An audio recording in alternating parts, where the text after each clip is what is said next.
Quiero empezar haciéndoles una pregunta.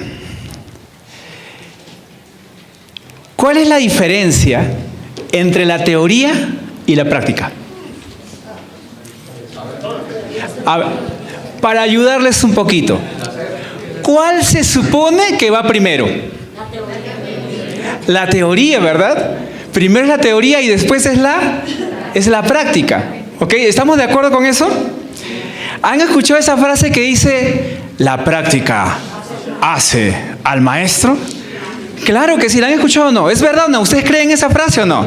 Sí. Dígame, ¿cuánta diferencia hay entre un joven jugando FIFA, fútbol, en un videojuego, a jugarlo en una cancha de fútbol? ¿Cuál es la diferencia? Es abismal la diferencia, ¿verdad? Hay otra frase importante que dice, sin teoría, la práctica es en vano. Esa es otra frase importante. Les pregunto, a ver, les voy a hacer un ejemplo para ver cuán cierto es eso. Imagínense que usted tiene que venir a la iglesia y alguien le busca y le dice, tranquilo, yo te llevo a la iglesia en mi nuevo auto. Ah, pues bien. ¿Y tú sabes conducir? Mira, me he leído todos los libros. Mira, me lo sé de memoria. No, sí, está bien, pero tú has conducido un vehículo.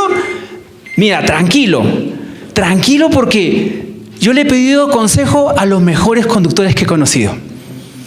Pero tú sabes conducir, tranquilo, sube al auto. Y usted sube al auto. A ver, vamos a ver qué tanto sabe.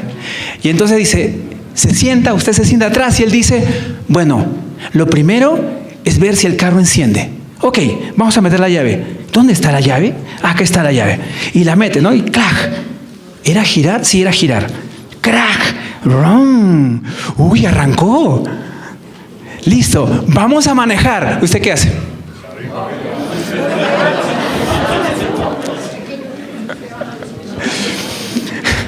Por favor, ¿usted se queda en ese auto? Yo ni me subo. Es que la teoría sin práctica es en vano. La práctica hace al maestro. Entonces, amigos, como todo en la vida, tenemos que llevar la teoría a la práctica. También funciona así en el cristianismo. Porque nosotros podemos ser personas que sabemos mucho. Nosotros podemos ser personas que hemos escuchado una serie de prédicas y participado en una serie de cursos y podemos tal vez hasta leer mucho. Pero ¿qué pasa si esa teoría no es llevada a la práctica? Es en vano. El día de hoy estamos continuando con una miniserie que se llama Año Nuevo, Vida Nueva. La semana pasada hablamos de cómo ser un seguidor de Jesús. Y era como un examen, ¿verdad? ¿Se acuerdan que Jesús, para los que estuvieron, les tomó un examen a 3 personas que querían seguirlo? La Biblia no nos dice si al final se convirtieron en seguidores de Jesús. Pero fue una buena experiencia para que nosotros revisemos cuán seguidores de Jesús somos. Hoy el tema es de la teoría a la práctica. Y me encanta el pasaje que se ha seleccionado porque este pasaje es un pasaje donde Jesús hace eso. Miren, en el capítulo 13 de Mateo, Jesús se la pasa dando un discurso, un gran discurso, hablando de el reino es semejante a. Y empieza a dar una serie de comparaciones, hablando del reino de Dios. Y es teoría, más teoría, más teoría. De pronto Jesús dice, ok, vamos a hacer una pequeña práctica, un quiz, ¿no? Y en ese momento los discípulos se acercan a Jesús y le dicen, Jesús, hay mucha gente aquí reunida, haz que se vayan a su casa porque es hora de comer. Y Jesús le dice, no es necesario, denle de comer ustedes. Pero si son 5,000 hombres más sus familias. Jesús no los quería meter en un problema. Ellos se habían pasado escuchando qué cosa era Jesús y qué cosa era el reino de los cielos. Y lo que Jesús quería era que esa enseñanza la lleven a la práctica. Dice la Biblia que ellos no entendían. Jesús hizo un gran milagro y les dio de comer a esos 5,000 hombres y a sus familias. Y quedaron suficientes cestas para ellos. La práctica como que acabó mal. Dice la Biblia que ellos no entendieron quién era Jesús con ese milagro. No entendieron. Y entonces Jesús dice, vamos a hacer otra práctica. Otra práctica. Entonces Jesús le dice a sus discípulos lo que vamos a estudiar ahora. ¿Se entiende? Jesús va a empezar a querer que sus discípulos practiquen lo que en la cabeza de repente sabían y tal vez no entendían. Y quizás en la prédica de hoy nos descubramos nosotros también que quizás hay bastante teoría que es necesario llevarla a la práctica. Usted puede decir, yo soy alguien que siempre viene a la iglesia, o soy alguien que de vez en cuando voy, o tal vez nunca voy. Pero ¿usted sabe de Dios algo? ¿Qué le parece si empezamos a llevar la teoría a la práctica? ¿Quién es Jesús para nosotros? Por favor, si usted tiene su bosquejo a la mano y su Biblia, excelente. Y si no, levante la mano para que le hagan llegar uno. ¿Sí? Y nos vamos entonces a Mateo capítulo 14, versículos del 22 al 33. De la teoría a la práctica. Mateo capítulo 14, versículos del 22 al 33. Y empieza así. Enseguida Jesús hizo que los discípulos subiesen a la barca. ¿Qué hizo Jesús? Que los discípulos, ¿qué cosa? Subieran a una barca. La primera parte de nuestro bosquejo dice, en la obediencia a Jesús vivimos pruebas. Entonces, Jesús quiere despedir a la gente de esta manera. Dice, enseguida Jesús hizo que los discípulos subieran a la barca y se le adelantaran al otro lado mientras él despedía a la multitud. Jesús pide a los discípulos, les da una orden y les dice, vayan hasta allá. Yo luego los alcanzaré. Allá nos vemos. Siguiente versículo. Después de despedir a la gente, subió a la montaña para orar a solas. Al anochecer, Jesús estaba allí, solo. Miren, la Biblia dice que era aproximadamente entre 3 y 6 de la tarde cuando pasó eso. Vamos a poner la hora más tardía, 6 de la tarde. A las 6 de la tarde le dice a sus discípulos, vayan al otro lado, yo los voy a alcanzar. Yo me encargo de despedir a estas 5,000 hombres y sus familias. No se preocupen, pero ustedes suban a la barca y vayan. ¿La orden quién la dio? Jesús. ¿Y los discípulos qué hicieron? Obedecieron. Dice el versículo siguiente, y la barca ya estaba bastante lejos de la tierra, zarandeada por las olas, porque el viento le era contrario. Miren, cuando usted conoce al Señor, cuando usted lee su Biblia, cuando usted escucha una prédica, cuando usted escucha un mensaje, cuando alguien le comparte y lo anima a seguir a Jesús, usted toma una dirección que Dios le da y usted va hacia allá. Y cuando va hacia allá, ¿sí o no? Hay pruebas. ¿O quién aquí no está siendo aprobado? Preocúpese. Porque cuando seguimos al Señor, siempre hay pruebas. Y es interesante porque esto va en contra de muchas cosas y algunas iglesias que predican lo contrario. En Lima, por ejemplo, hay una iglesia que vende la rosa consagrada. Compre la rosa consagrada y su vida será. Perdonen, pero yo nunca vi a Jesús vendiendo rosas. Compre la arena de Jerusalén y su vida tendrá paz. Perdonen, pero yo nunca vi a Jesús vendiendo arena. Eso no está en la Biblia. La Biblia dice claramente que cuando Jesús nos dice algo y le obedecemos, siempre hay pruebas. Cuidado con lo que escuchamos. Leamos la Biblia. Leamos la Biblia. Ahí está la verdad. Y Jesús les ordena a sus discípulos que hagan algo. Y en mitad de ese trayecto empieza una gran tormenta. Para mí esto es como una foto de nuestra vida. Porque sí o no, cuando Dios nos envía, tenemos pruebas. Sí o no, cuando estamos en las pruebas, a veces las condiciones no las controlamos. No dependen de nosotros. Sí o no que cuando estamos en pruebas, muchas veces ocurren circunstancias como la de esta barca. Era zarandeada por el viento, dice la Biblia. Ellos no tenían forma de enfrentar eso. ¿Ustedes saben qué cosa es el zarandeo? El zarandeo es un término agrícola de esa época. Se usaba para separar el trigo de la paja. Entonces la gente ponía el trigo en un plato junto con la paja y la movían así. Luego, para que el viento se lleve la paja, la tiraban para arriba. Y cuando el trigo subía con la paja, el viento se llevaba la paja y el trigo caía limpio.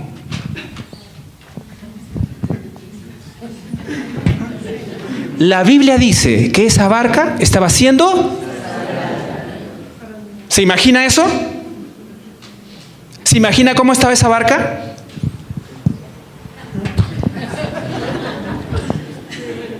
En medio de la noche, dice el Evangelio de Juan y de Marcos, a la mitad del camino, cuando ya era oscuro. O sea, no solamente era el movimiento del agua. Imagínense, por favor, esa circunstancia. ¿Acaso nosotros no vivimos las mismas cosas en la vida? Circunstancias que no podemos controlar. He apuntado algunas circunstancias, pero antes de eso permítame leerles otro versículo donde también la palabra de Dios menciona la frase o la palabra zarandear. Dice así en Lucas 22, Jesús hablándole a Simón, le dice: Simón, Simón, mira que Satanás ha reclamado tu alma para zarandearla. Siempre que leo ese pasaje digo: ay, Señor, que a mí no me pida. Pero si Simón lo pidió, ¿por qué no nos podría reclamar también a nosotros?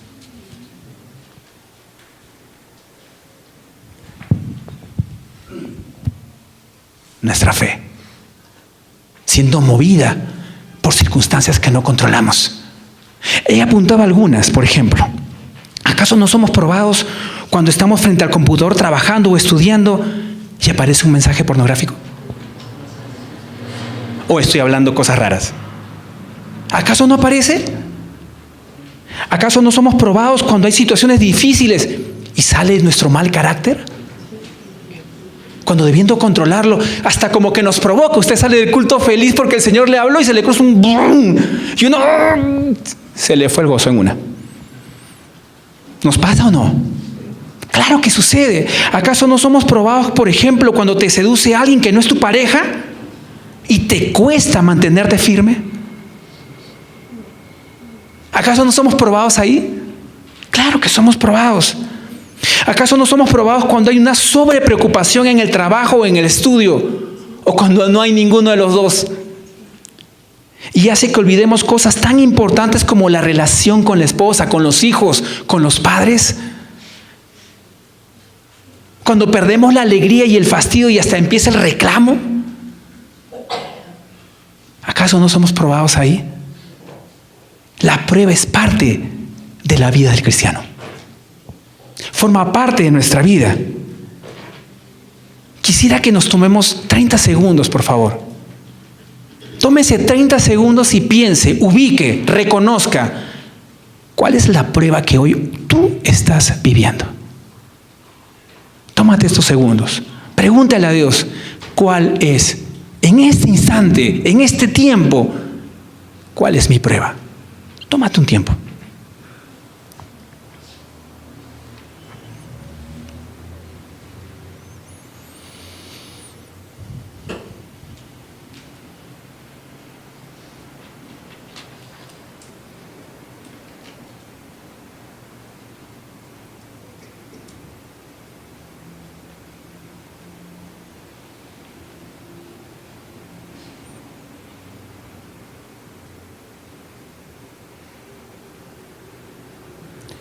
¿La ubicaste?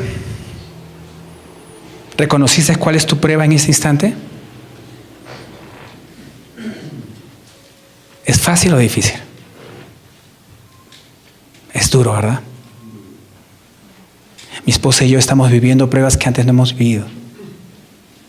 Y nos cuesta, es difícil. Y cuando preparaba este mensaje, como muchas veces siempre le decía a Dios: ay, Dios, ¿por qué me pones este mensaje a mí?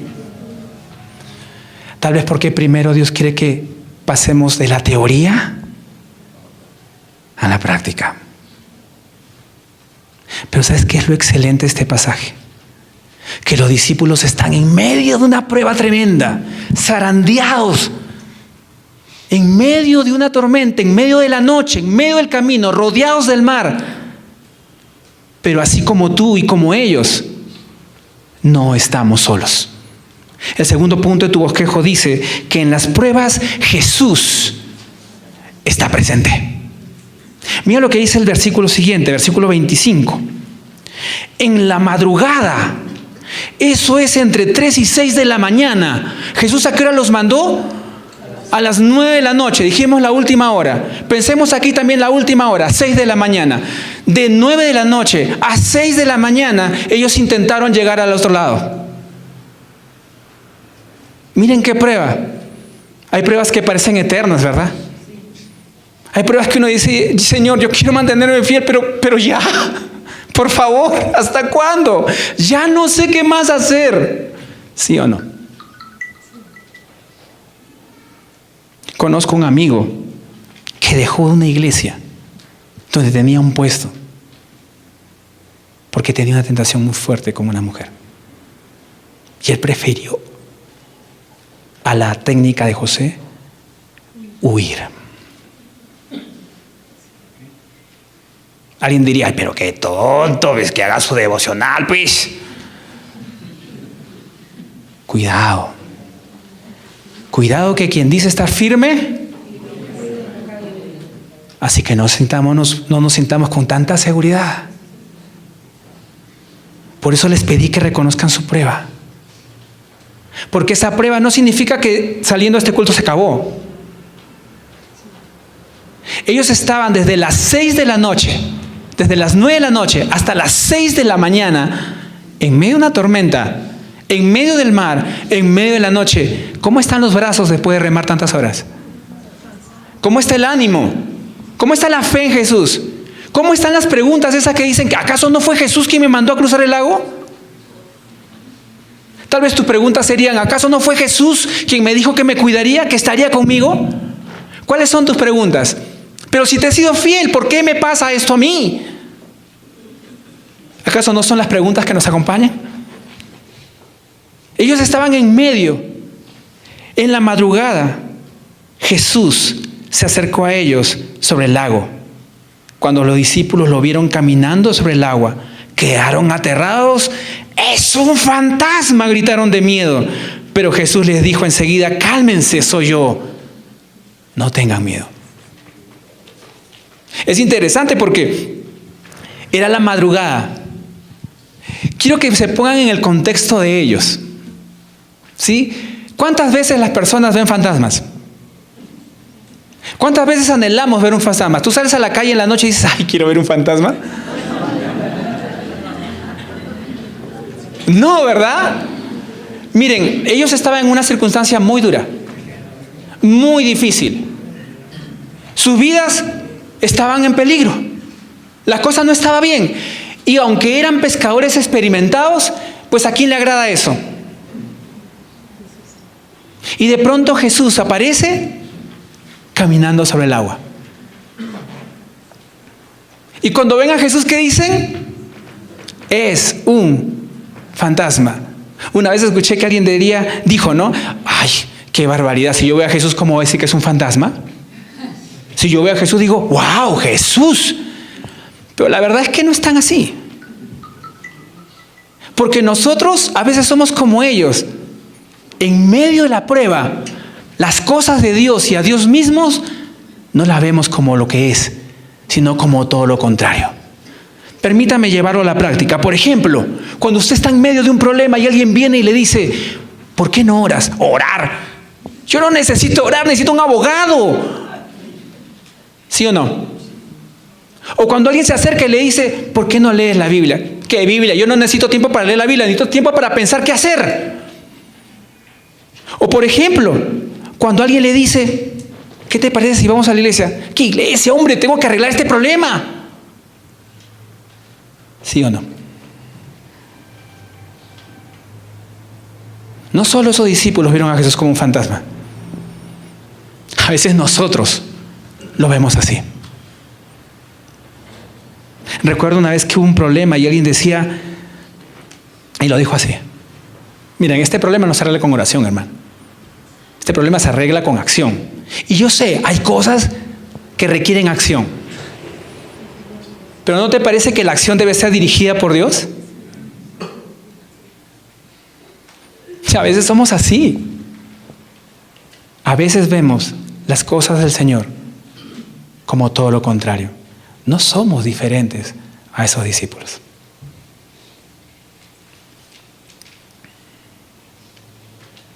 Pero Jesús le dice 3 cosas, que son las mismas cosas que te dice a ti, que son las mismas cosas con las que pude meditar mientras preparaba ese estudio. Jesús le dice 3 cosas. Cálmate, soy yo, no tengas miedo. Algunas versiones cambian la palabra cálmate por ten ánimo. Y me encanta esa traducción porque ellos estaban desanimados. ¿Cómo es una persona cuando está desanimada? Hay tristeza, hay cansancio, no queremos hacer las cosas. Lee tu Biblia. Busca al Señor. Quiero despejarme, más bien voy a ver una peliculita. Eso es muchas cosas, a veces es lo que yo hago. No es fácil vivir pruebas, pero Jesús le dice, ten ánimo. Ten ánimo. Lo segundo que le dice es, yo soy. No soy un fantasma. Yo soy. Reconoce quién soy. Y esa palabra yo soy en el original, en griego, es un presente continuo. Ten ánimo porque yo estuve. Ten ánimo porque yo estoy. Ten ánimo porque yo estaré. Por eso puedes tener ánimo. Porque Él estuvo, está y estará en medio de la prueba. Cualquiera que sea. Él estuvo. Él estuvo allí cuando pasó todo. Él está ahora que lo estás enfrentando. ¿Cómo lo estás enfrentando? ¿Viendo al fantasma? Jesús te pide que lo reconozcas, que le digas, yo estoy aquí. Que te des cuenta de eso. Yo estoy aquí y estaré contigo. En medio de la prueba. Y lo siguiente que le dice es, no tengas miedo. Es el mismo mensaje para ti. No tengas miedo. Yo sé que no es sencillo. Me puse a caminar mientras leía esta parte y decía, Señor, ¿cómo quieres que no tenga miedo? Alberto, no tengas miedo. Pero es que no tengas miedo. Qué difícil es creerle a Dios, ¿verdad? Qué difícil es decir, te creo, te sigo como tú ordenas. Pero es el ánimo del Señor. Ten ánimo, soy yo, no tengas miedo. De la teoría a la práctica. Y cuando Jesús está presente, el tercer punto de su bosquejo dice que cuando Jesús está presente, queremos más de Él. Miren lo que dice el versículo 28. Pedro le dice, Señor, quiero que recuerden en qué momento estaban. Estaban en una tormenta. La barca estaba zarandeada. Desde las 9 de la noche hasta las 6 de la mañana. Ya estaban totalmente fatigados, desanimados, porque si no Jesús no lo diría, anímate, ten ánimo, ¿verdad? Estaban con miedo, porque acababan de ver a un fantasma. Y Jesús dice, no, reconóceme, soy yo. Y cuando ya se dan cuenta que es Jesús, Pedro, un discípulo que yo amo mucho, aprendemos siempre mucho de él, le dice, Señor, si eres tú, qué atrevido, ¿verdad? Si eres tú, responde Pedro, mándame que vaya a ti sobre el agua. Mándame que vaya a ti sobre el agua. Algunos comentaristas dicen que Pedro era impulsivo, que Pedro no razonaba. Tú lees los comentarios bíblicos y dicen que Pedro era así, ¿no? Pedro era el que cuando querían agarrar a Jesús, ¡plac!, saca la espada, ¿no? Señor, yo te seguiré a todas partes. Primero me muero antes que... Y sí, Pedro era así. Pero algo que creo es que Pedro podía ser así con Jesús porque era Jesús. Si eres tú, Jesús, ordéname, dice el original en griego, ordéname que vaya hasta ti y yo voy. Habían 12 discípulos y solamente uno quiso más de Jesús. Habían 11 que se conformaban con tener a Jesús allí. Había uno que decía, quiero verte más. Si eres hijo de Dios, ordena que vaya hasta ti. Y Jesús le dice, ven.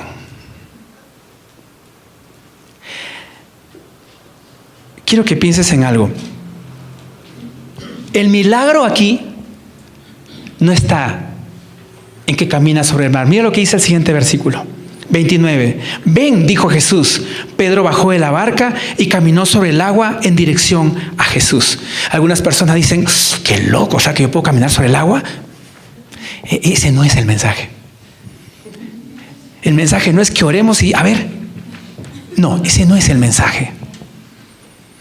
El milagro no estuvo en caminar sobre el agua. El milagro estuvo en la fe de Pedro, capaz de pedir algo así. Díganme, ¿dónde hay más milagro? Cuando una familia es restaurada y reconciliada, perdonada, y se ponen a creer en el Señor y a seguirlo fielmente. ¿Dónde hay más milagro? ¿En eso o en caminar sobre el agua? ¿Dónde hay más milagros? En que si tú necesitas trabajo, Dios te provea, y ahora que tienes, seas capaz de compartir con los que no tienen. ¿Dónde hay más milagro? ¿En ser ahora el que da o en caminar sobre el agua? ¿Dónde hay más milagro? ¿En que te mantengas santo desde el día de hoy en adelante hasta que toque tu matrimonio? Y que puedas llegar al matrimonio y decir, Señor, desde el día que te prometí, lo cumplí, llegué santo al matrimonio, como tú pediste. ¿Dónde hay más milagro? ¿En eso? ¿En medio de una generación que no hace eso? ¿O caminar sobre el agua? Dime, ¿dónde hay más milagro? ¿Dónde hay más milagro? ¿En ser correcto en los negocios? ¿En pagar tus impuestos? ¿En hacer las cosas bien? ¿O en caminar sobre el agua? ¿Cuál es el milagro de hoy? Sino que una persona viva como Dios ordena. Ese es un milagro mucho más fuerte que caminar sobre el agua. ¿Qué milagro sería que un presidente se pare frente a su nación y diga, a partir de ahora se hará justicia, a partir de ahora seremos correctos como Dios manda? Dios mío. Mitad del país se tiene que ir porque... Estoy hablando de Perú, ¿eh? Eso no pasa acá.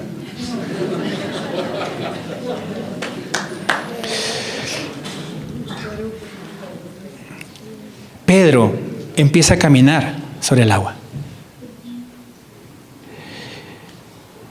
Y sucede algo que algunas personas lo llaman como el fracaso de Pedro. Yo no lo miraría así. Versículo 30. Pedro, caminando sobre el agua, al sentir el viento fuerte, tuvo miedo y comenzó a hundirse. Entonces gritó, Señor, sálvame. Es increíble. Es increíble que él remó contra el viento y su vida nunca corrió riesgo. Que las olas zarandeaban esa barca y su vida nunca corrió riesgo. Que vio un fantasma y nunca gritó. El único instante donde él dice, sálvame, es cuando pierde su fe en Jesús.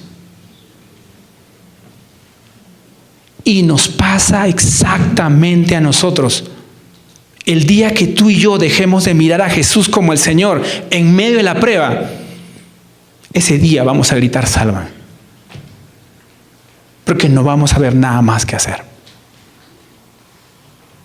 Pero tranquilo, porque es Jesús a quien está gritando sálvame. Y Jesús dice, enseguida Jesús le tendió la mano a Pedro y sujetándolo lo reprendió y le dijo, Por favor, escucha estas palabras con tu corazón. No sabes cuántas veces le he repetido yo a mí mismo. Jesús lo reprendió y le dijo: hombre de poca fe, ¿por qué dudaste? Empezaron a las 9 de la noche. Eran las 6 de la mañana. Ellos estaban muy agotados, pero Jesús permanecía intacto siempre. La prueba nos puede debilitar y nos puede tumbar y nos puede hacer caer. Pero es Jesús quien te dice: ¿por qué dudaste?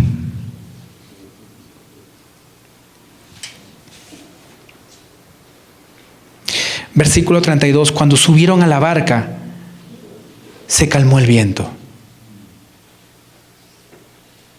Jesús controlándolo todo lo que nos rodea. Cuando subieron a la barca, se calmó el viento.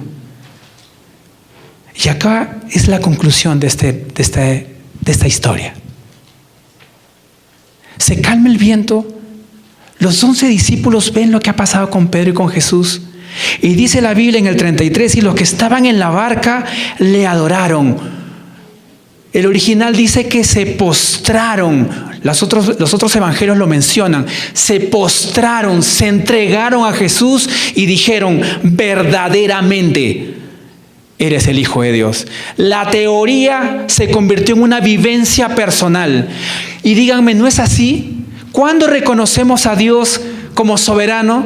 Sino cuando, a pesar de lo que hacemos, al final Él determina.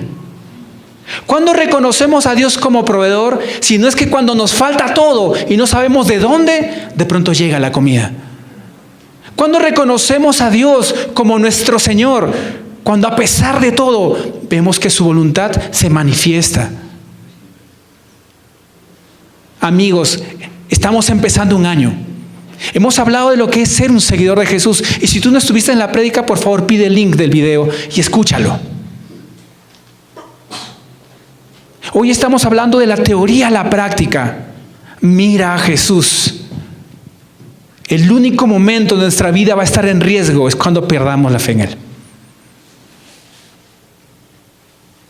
Pero tranquilo, es Jesús.